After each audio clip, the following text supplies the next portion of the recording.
Bonjour mesdames et messieurs, bienvenue dans notre rubrique Entretien sur Westville TV. Aujourd'hui nous sommes avec un économiste de marque. Il s'agit de M. Modibo Mao Makalou, qui est économiste connu sur le plan national. Alors nous allons, en quelques résumés, nous allons parler surtout de la crise, de l'impact de la crise économique d'abord au Mali et dans toute la sous-région. Et les sanctions aussi, ici les alternatives à faire pour repenser un autre modèle ou paradigme. Et nous allons échelonner toutes ces questions-là avec M. Makalou. Bonjour M. Makalou. Bonjour M. Touré. Alors bienvenue sur notre plateau. Merci de m'avoir invité. Voilà. Alors donc avant de commencer, il y a eu assez d'encre qui a été coulée par rapport à la crise, par rapport aux sanctions, par rapport c'est vrai que le Mali est un pays qui endure une crise sécuritaire il y a plus d'une décennie bientôt. Donc quand on parle de crise sécuritaire, on parle notamment de stagnation économique et de crise économique. Alors vous, en tant qu'économiste sur la scène, comment vous ressentez les limites de ces différents mécanismes économiques qui sont en vigueur actuellement? Bien, merci M. Touré pour vos questions. Vous savez, l'économique concerne la gestion des ressources en fonction des disponibilités. Donc ça veut dire que les besoins sont illimités, mais les ressources sont limitées. Donc on doit prioriser, on doit faire des choix rationnels en fonction des contraintes. On veut bien faire tout, mais on ne peut pas tout faire parce que les ressources sont limitées. Mais maintenant, si vous greffez à tout cela le fait que sans paix, sans stabilité, c'est-à-dire les facteurs exogènes, empêchent d'avoir la croissance économique et le développement économique. Ça veut dire que ce sont des choses que nous subissons. Donc le préalable à tout développement économique, c'est la paix et la sécurité. Okay. Bon, comme vous le savez, vous l'avez dit, depuis 2012, nous vivons quand même une crise multiforme et qui s'est accentuée récemment avec la crise sanitaire depuis 2020, depuis début 2020, la pandémie sanitaire de la Covid, qui est venue accentuer davantage les difficultés au niveau de l'économie mondiale parce que ça a rompu les chaînes de valeur au niveau du commerce mondial. En place. Et le commerce mondial, ça représente environ 100 000 milliards de dollars US, 50 000 en termes d'importation et 50 000 en termes d'exportation. Et c'est l'équivalent de la masse monétaire au niveau du monde. Okay. Donc ce sont des sommes faramineuses. Mais si vous prenez un pays même comme le nôtre, il dépend à 60%. L'activité économique dépend à 60% des importations, c'est-à-dire les biens et services que nous achetons à l'extérieur, et des biens et services que nous vendons à l'extérieur, les exportations. Donc tout cela fait que nous sommes dans des contraintes qui font que la production, l'offre et la demande mondiale sont en difficulté, sont en baisse. Ce qui avait amené une récession mondiale en 2020, et cela continue encore avec les différents variants. Mais si on ajoute pour nous encore la crise politico-sécuritaire, institutionnelle, mais maintenant aussi la crise alimentaire, parce que vous savez, il y a 4 millions de Maliens qui vivent en insécurité alimentaire chronique, oui. Et cela est dû aussi au fait que beaucoup de personnes se sont déplacées à cause de l'insécurité. Et vous savez que 60% de notre population vit dans les zones rurales. Et ce sont ces zones rurales qui nourrissent les zones urbaines. Et donc quand les gens ne cultivent pas, bon, d'abord c'est pour l'autoconsommation et pour approvisionner les marchés. Si les gens se déplacent, ils ne vont pas cultiver. Ils ne vont pas cultiver, ils ne vont pas faire de l'élevage, etc.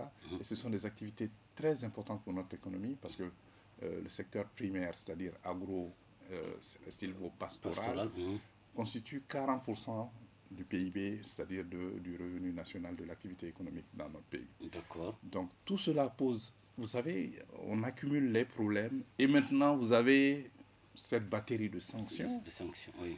Qui sont des sanctions politiques, diplomatiques, économiques, commerciales et financières, qui viennent s'ajouter à tout cela. Ce n'est pas facile.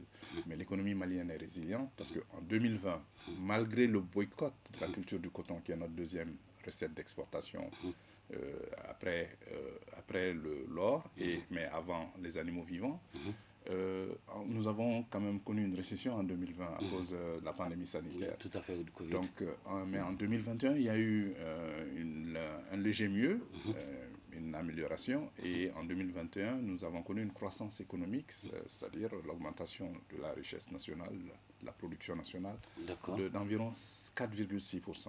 Okay. Et pour 2022, les prévisions tablent sur 5,2%. Okay. Mais si nous continuons à subir ce blocus économique et financier qui ne dit pas son nom, mais écoutez, tout cela risque d'être compromis. Et vous savez aussi que nous avons une loi des finances qui vient d'être votée, c'est-à-dire ce qui prévoit, c'est la loi qui prévoit les ressources budgétaires et les dépenses budgétaires.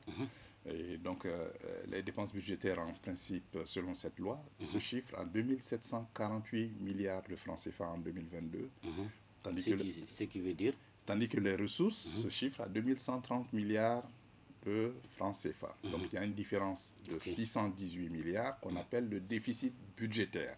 C'est un gap. Ok, une sorte de perte ou de manque. Non, c'est le manque. C'est le manque à gagner. Et ce manque à gagner, on doit le compenser en faisant des emprunts.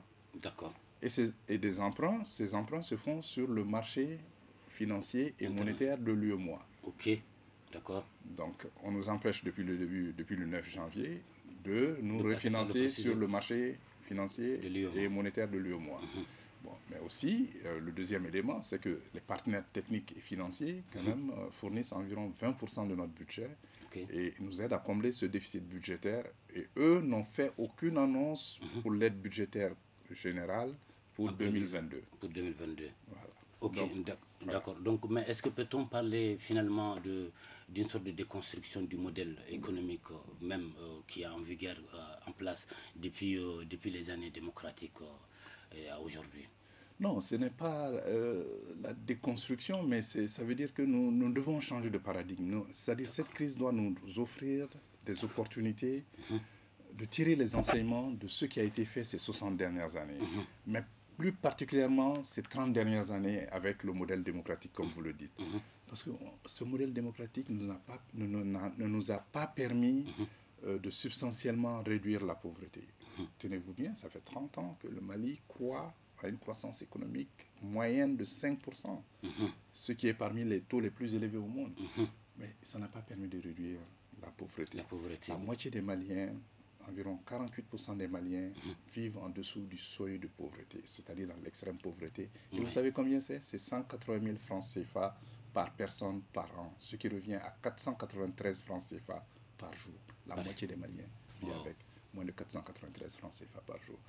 Donc, cette croissance économique de 5%, nous avons une croissance démographique de 3%, une inflation d'environ 2%.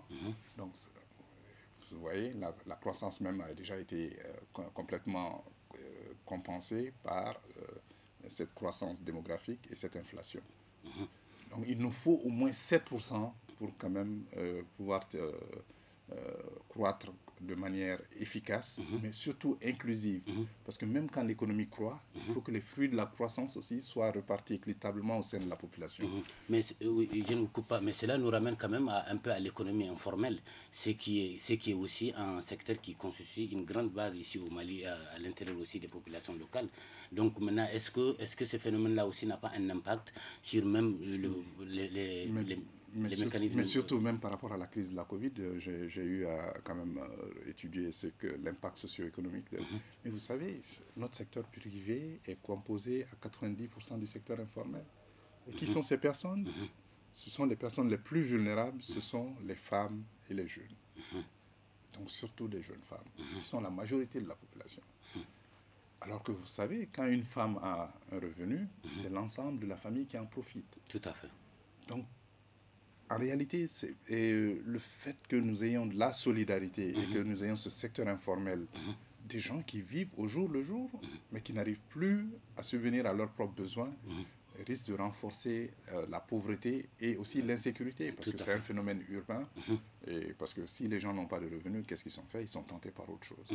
Vous parlez de changement de paradigme. Et qu'est-ce que vous entendez d'abord de changement par changement de paradigme, surtout économique, et quels modèles, selon vous, en tant qu'économiste, est cohérent par rapport d'abord, si on sait d'abord que nous avons d'abord des populations qui ont un taux d'alphabétisation qui n'a pas assez élevé pour pouvoir faire passer l'information. Donc selon vous, quel modèle ou quel changement de paradigme, quel processus dans lequel on peut rentrer pour enclencher un changement de paradigme? Moi, je pense qu'il faudra qu'on revienne à l'enseignement de masse comme sous la Première République. Okay. Mais vous savez, à l'indépendance le 22 septembre 1960... Donnez-nous quelques caractéristiques de l'enseignement de masse pour nos téléspectateurs. Le 22 septembre 1960, il n'y avait que 15 cadres supérieurs dans toute la République du Mali.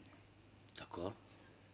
15 cadres supérieurs. 15 cadres supérieurs. Sur 5 260 000 Maliens, 5 200 000 Maliens. D'accord. Donc, il fallait quand même qu'on alphabétise les gens, que les gens sachent lire et écrire et compter. Okay. Il faut commencer. Tout le monde ne peut pas faire des études. Donc, au niveau du primaire, il faut aller avec cela. Ensuite, au niveau secondaire, on peut trier, mais aussi il faut faire davantage de formation technique et professionnelle. Tout à fait. Et ensuite, les études supérieures, il faut que nous allions vers les secteurs à haute valeur ajoutée, donc la technologie. Parce que si vous prenez la structure de notre économie, vous avez le secteur primaire, agro-silvo-pastoral, qui fait 40% du PIB. Vous avez le secteur secondaire qui concerne les industries, manufacturiers et miniers, ça fait 20% du PIB. Et vous avez le troisième volet, le troisième secteur, qui est le secteur tertiaire, qui est composé des services. Ça, c'est les transports, les télécommunications, les finances, le commerce, etc. Okay. Et donc, le secteur informel se trouve en grande partie là-bas. Donc, il faut que la formation, l'adéquation formation-emploi soit une réalité. Okay.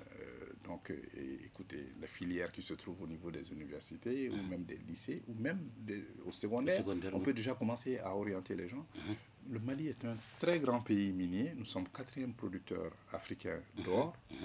Mais, écoutez, moi, j'étais responsable financier à Siama, la mine d'or de Siama. Mais écoutez, les ouvriers spécialisés qui sont très bien payés, mieux payés que les cadres supérieurs, mais on n'en trouve pas au Mali.